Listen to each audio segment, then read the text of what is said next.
Muito bem, mais uma vez então, que a graça e a paz do Senhor esteja com todos. Eu quero orar mais uma vez com os irmãos e pedir assim a bênção e o cuidado do Senhor por o estudo de hoje. Deus, nós queremos agradecer a noite que estamos tendo, uma noite quente, mas uma noite agradável, Senhor, porque sabemos que o Senhor é o nosso Deus, o Deus que fala através de nós e em nós e por nós. Mais uma vez, ó Deus, pedimos a Tua bênção, a Tua graça e misericórdia sobre a nossa vida, que em Cristo Jesus, ó Deus, sejamos sempre trabalhados pelo Teu Santo Espírito, que sejamos sempre achados, ó Deus, em obediência à Tua palavra. E no que diz respeito à nossa vida contigo, Senhor, que o nosso coração possa sempre buscar o Teu querer. Obrigado, Pai. Obrigado porque podemos realmente declarar ao mundo quem o Senhor é, falar sobre o Teu amor, sobre a Tua graça, e assim poder ver muitas pessoas também, ó Deus, Te recebendo como único Senhor e Salvador.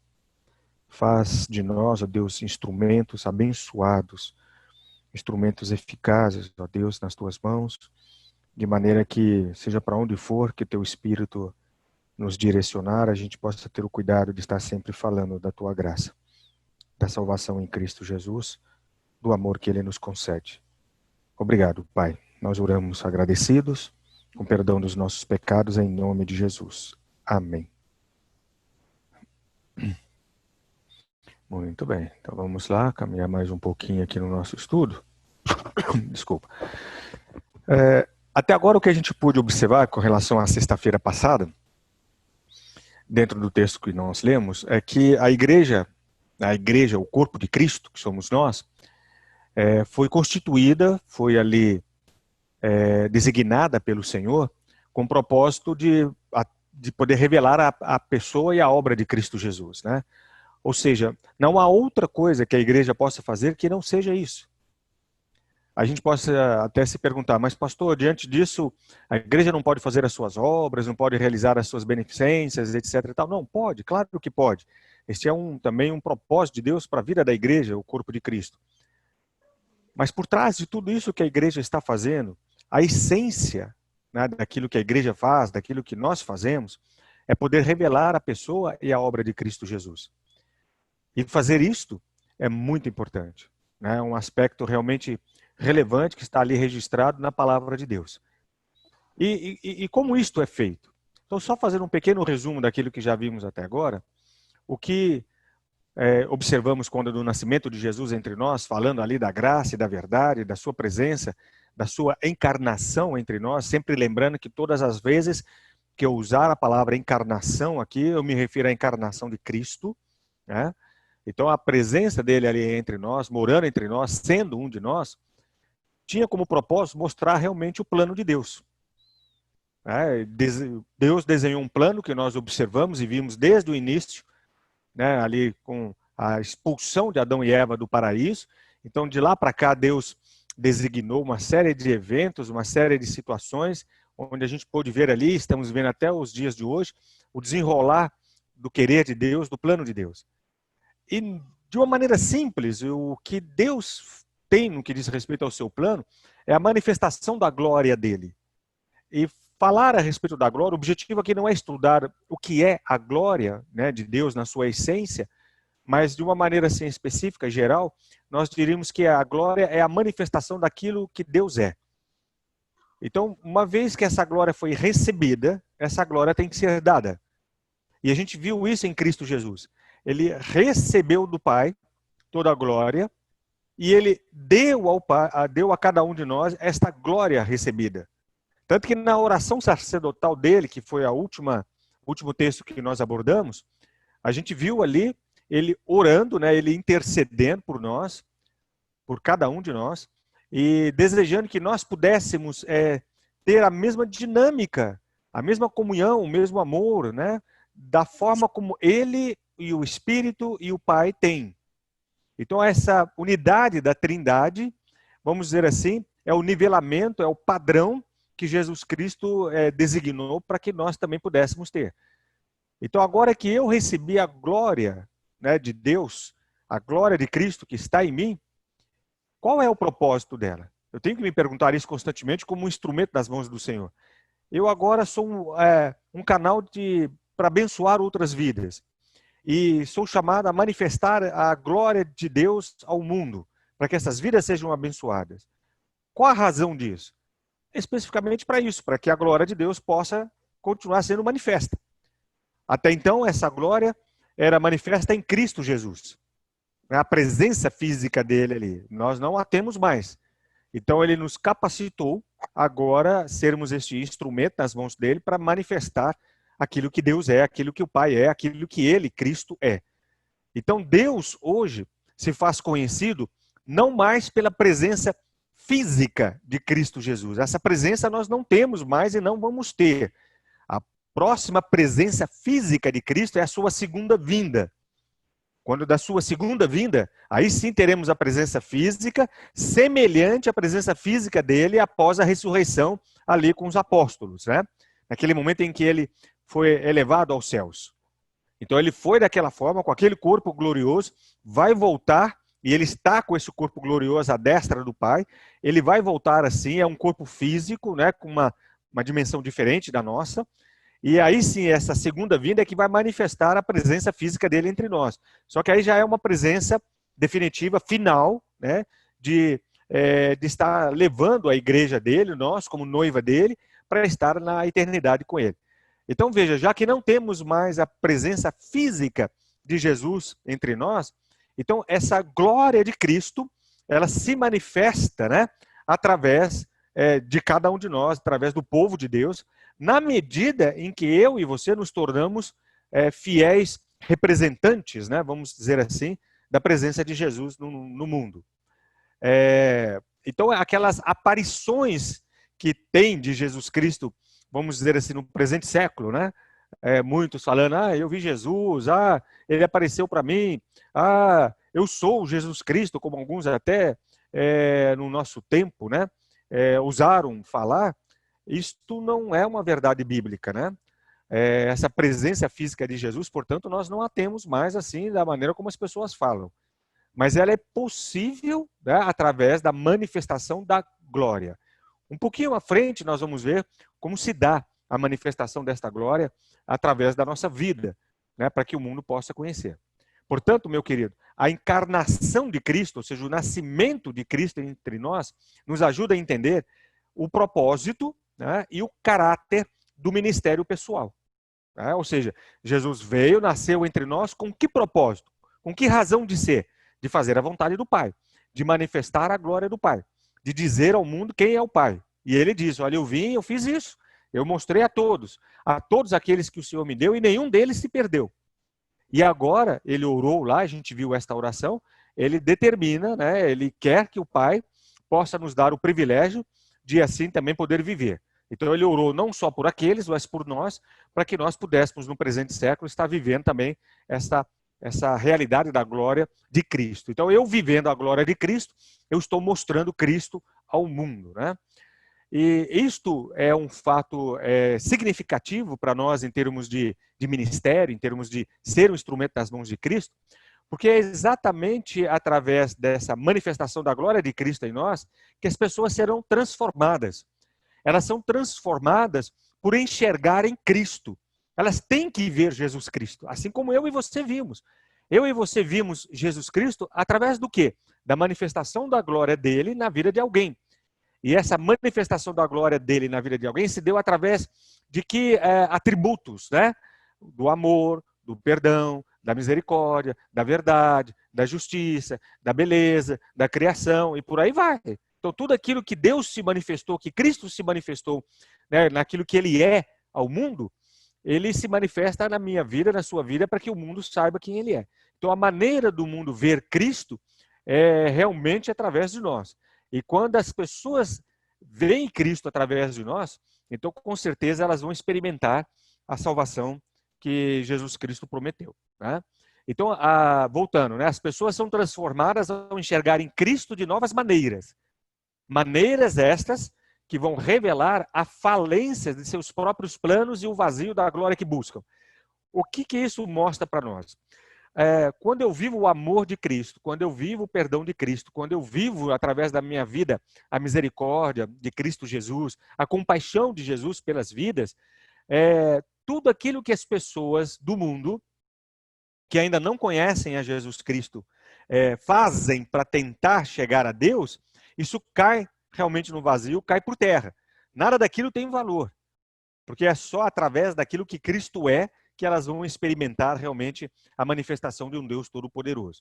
Portanto, isso significa dizer, em linhas gerais, que Deus colocou a glória dele em nós, para que nossas vidas, a minha vida e a sua vida, né, e o nosso ministério, consequentemente, pudessem revelar Cristo aqui na terra.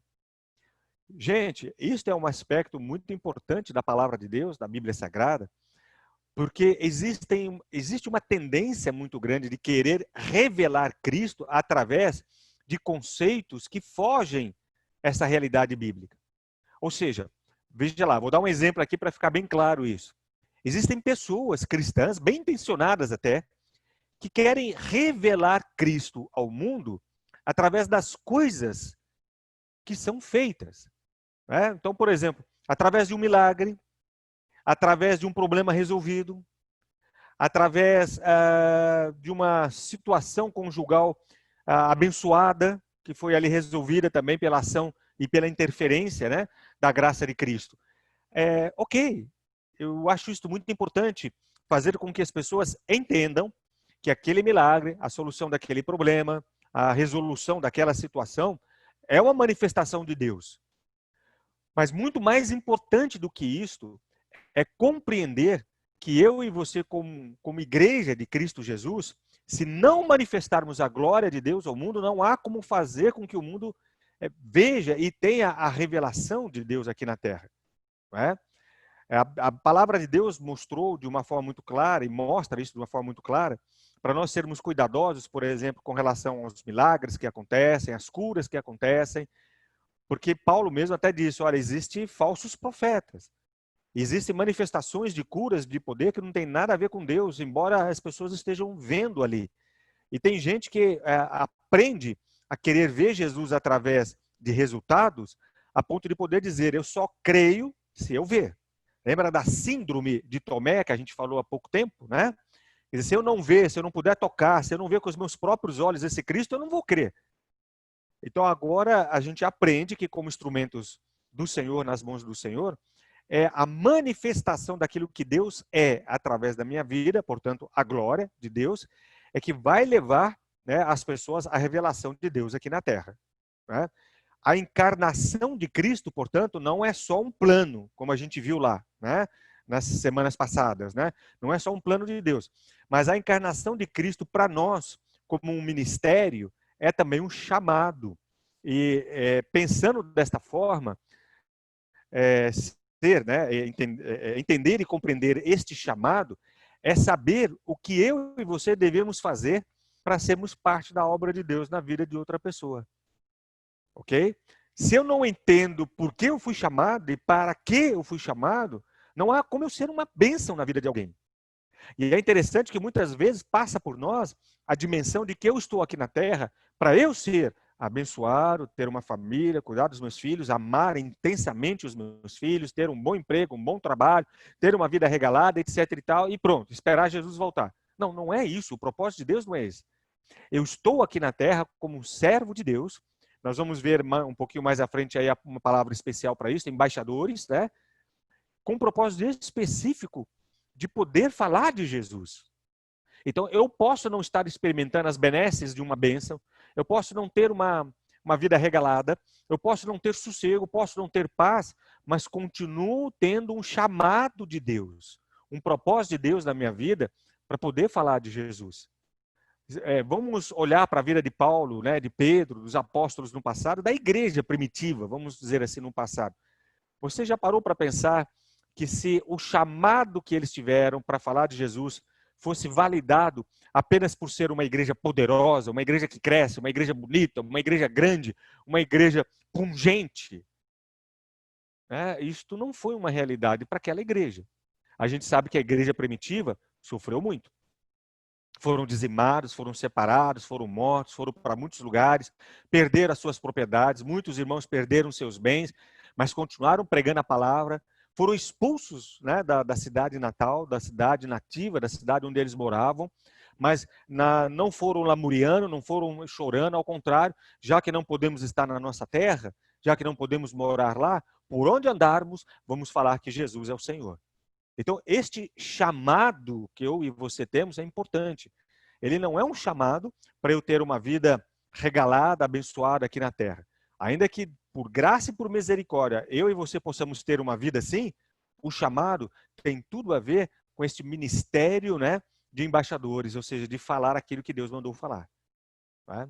Paulo define este chamado para nós lá em 2 Coríntios, no capítulo 5, do versículo 14 até o capítulo 6, versículo 2. Nós vamos ler daqui a pouco esse texto, né? E neste texto, você vai ver que Paulo usa, dentre algumas expressões, ele usa a palavra embaixador para definir o que significa viver de acordo com a encarnação de Cristo. Né? Jesus esteve entre nós, se fez um de nós, foi verdadeiramente homem para manifestar a glória do Pai. Ele agora deu a nós esta glória para manifestarmos a glória dele, de Cristo. Né? Então, eu e você somos embaixadores de Cristo, porque eu agora posso manifestar o que Jesus é através da minha vida, com o propósito de estar representando ele no mundo. E é o Espírito Santo que habita em mim, mora em mim, que vai fazer isso. Né? E aí, só para não deixar nenhuma dúvida, né? Lembrando que a tarefa de um embaixador é representar alguém ou alguma coisa. No nosso caso aqui, alguém, né? Então eu estou aqui representando Cristo, você está aí representando Cristo. Então na hora que eu vou falar de Jesus para alguém, eu não estou lá representando a minha igreja presbiteriana. Eu não estou lá representando a quarta, né, igreja presbiteriana ali, né, do centenário. Não estou lá representando essa igreja. Embora eu seja um membro dela, vou falar dela, eu não estou lá representando a igreja. Não estou representando a igreja batista, a igreja metodista, uma denominação. Né? Eu sou um embaixador que estou representando Cristo. Ou seja, a dimensão é muito maior. É muito maior. Né? O privilégio é muito maior. Muito mais do que representar uma denominação, eu estou ali representando Cristo Jesus. Olha a responsabilidade que nós temos.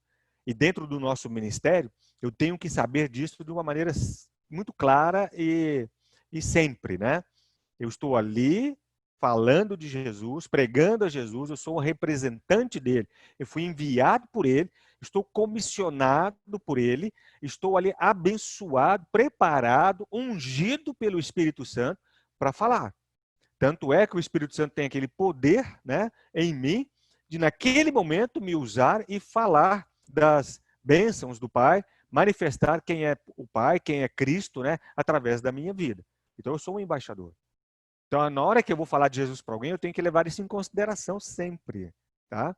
Por mais que eu possa falar bem da minha igreja, dos ministérios, a minha igreja tem um ministério de louvor muito bom, a minha igreja tem uns irmãos, presbíteros, diáconos, a minha igreja tem um grupo de senhoras ali abençoadoras, porque fazem um trabalho excepcional, a minha igreja tem adolescentes, tem jovens, nós temos na nossa igreja vários ministérios para alcançar as pessoas. Embora eu fale a respeito disso também para algumas pessoas, o foco não é esse.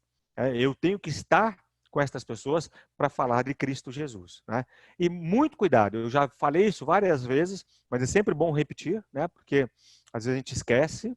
Eu não posso usar absolutamente nada do meu ministério como isca para ganhar alguém para Cristo Jesus. Eu vou usar um teatro na igreja para ganhar alguém para Jesus. Eu vou usar um trabalho especial na igreja lá de evangelismo para ganhar alguém para Jesus. Eu vou usar um curso de música na igreja para poder ganhar alguém para Jesus. Não, o propósito não é esse, né? E fazer isso é muito perigoso, porque seria subestimar o poder do Espírito Santo. O Espírito Santo não precisa que eu use alguma coisa para ganhar alguém para Jesus. Quem o Espírito Santo quer usar para ganhar alguém para Jesus é eu e você. Por isso que somos instrumentos nas mãos dele. O instrumento nas mãos do Senhor não é o ministério em si. O instrumento nas mãos do Senhor não é o grupo de louvor. O instrumento nas mãos do Senhor não é o curso de música. O instrumento nas mãos do Senhor não é a escola bíblica dominical. O instrumento nas mãos do Senhor não é a pregação do culto. Não. o instrumento nas mãos do Senhor sou eu e você, somos nós, filhos de Deus. E aí sim, sou comissionado por Deus a trabalhar num determinado serviço, né, que nós chamamos aí de ministério, e naquele ministério, poder, como instrumento nas mãos do Senhor, ser usado por Deus para levar a pregação do Evangelho, levar o Evangelho de Cristo. Tudo bem? Então lembre-se, você é um embaixador de Cristo Jesus. Eu vou só fazer a leitura do texto, né, que a gente mencionou, 2 Coríntios capítulo 5, a partir do versículo 14 até o capítulo 6, verso 2. Como é um capítulo longo, eu só vou fazer a leitura, aí na próxima sexta-feira, hoje é quarta, né? Isso. Então na próxima sexta-feira, a gente volta a esse texto para fazer aquilo que eu gosto muito de fazer, analisar versículo por versículo, entender, né, cada parte deste versículo. Então, a partir do versículo 14 aí de 2 Coríntios 5, nós temos: pois o amor de Cristo nos domina, porque reconhecemos isto.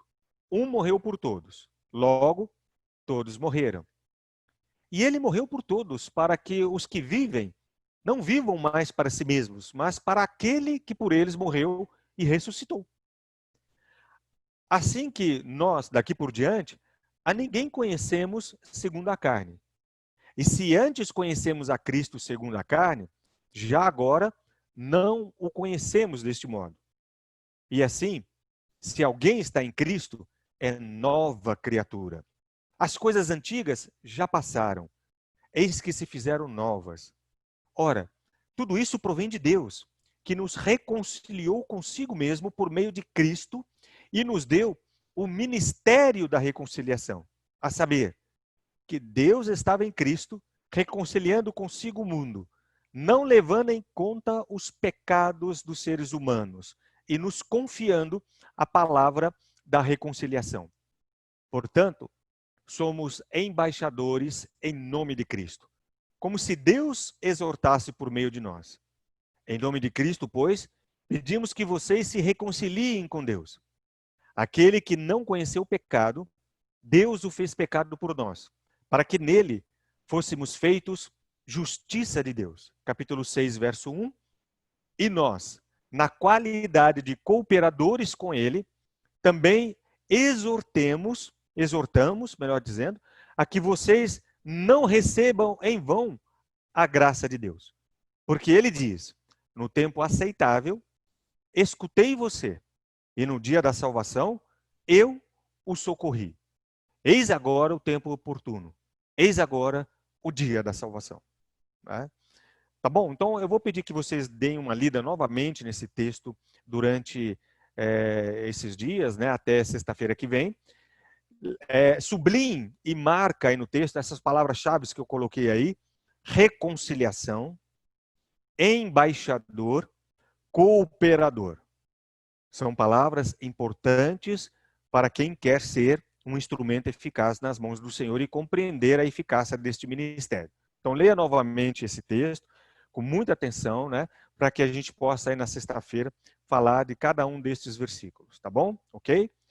Então, nós vamos fazer uma oração para encerrarmos esse período, aí nós voltamos para o nosso grupinho lá para nos despedirmos.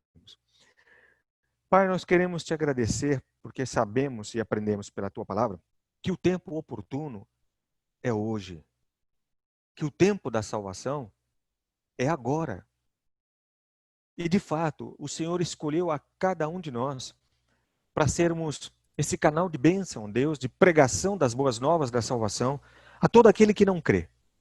E sabemos que o Senhor há de nos levar para fazer e para realizar este ministério.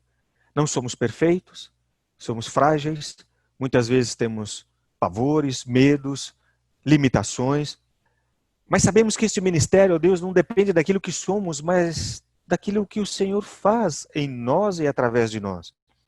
O que nos cabe, Deus, como instrumento nas tuas mãos, é ser um instrumento. É realmente viver a realidade disto. E poder, ó Deus, ser esta bênção, para que outras vidas também possam ter a alegria que hoje nós temos, de sermos uma pessoa diferente, nova, de sermos, ó Deus, filhos, de sermos, ó Deus, reconciliados ou de termos sido reconciliados com o Senhor. Pai, eu te agradeço pelo privilégio maravilhoso que o Senhor tem dado a cada um de nós. E quero, ó Deus, juntamente com os amados irmãos, com a amada igreja que está aqui, ó Deus, estudando a Tua palavra, entender como isto é uma dadivosa bênção para todos nós. Então queremos aproveitar cada momento. Estamos confinados, sim, nos nossos lares, em nossas casas. Ainda não temos a liberdade de ir e vir, ó Deus, como gostaríamos. Mas isso não impede de maneira alguma, ó Deus, que falemos de Cristo através de um telefone, através, ó Deus, de um WhatsApp, através, ó Deus, de uma conversa, quem sabe até de uma visita toda abençoada, segura. Isso não impede, ó Deus, o que estamos vivendo hoje não impede que a gente possa realmente conversar com alguém e poder falar que o Senhor é Deus Todo-Poderoso, que o Senhor ama e que há um perdão para todos nós. Então, usa-nos, ó Pai, conforme o Teu querer. Nos perdoa, Senhor, por não sermos vigilantes neste ministério, por negligenciarmos alguns momentos, ó Deus, por muitas vezes ficarmos acuados por causa daquilo que somos. Mas sim, estamos aprendendo cada vez mais que o Senhor é um Deus tremendo e que escolheu a nós. O Senhor não escolheu pessoas perfeitas. O Senhor não escolheu anjos para que pudessem pregar o Evangelho. O Senhor não escolheu o sol, o Senhor não escolheu a lua, o Senhor não escolheu o universo e as estrelas para que pudessem, com toda a beleza do seu esplendor, falar que tu és Deus verdadeiro. Não. O Senhor escolheu a cada um de nós. E por quê? Porque somente a nós o Senhor fez a tua imagem e semelhança. Não foi o gato, não foi o cachorro, não foi a árvore, não foi o papagaio, não foi a bela flor, não foi a chuva maravilhosa que cai, não foi o sol, as estrelas, não foi o mundo, não foi o mar e a sua dimensão, que foram escolhidos, ó Deus, para serem e feitos à tua imagem e semelhança. Não. O Senhor fez a nós, eu e a estes amados irmãos, a tua imagem e semelhança, para que nós pudéssemos então pregar as boas novas da salvação. Que privilégio maravilhoso o Senhor nos deu. E obrigado por isso. E é no nome de Jesus, Pai, que nós oramos e agradecemos. Amém, Senhor. Glória a Deus.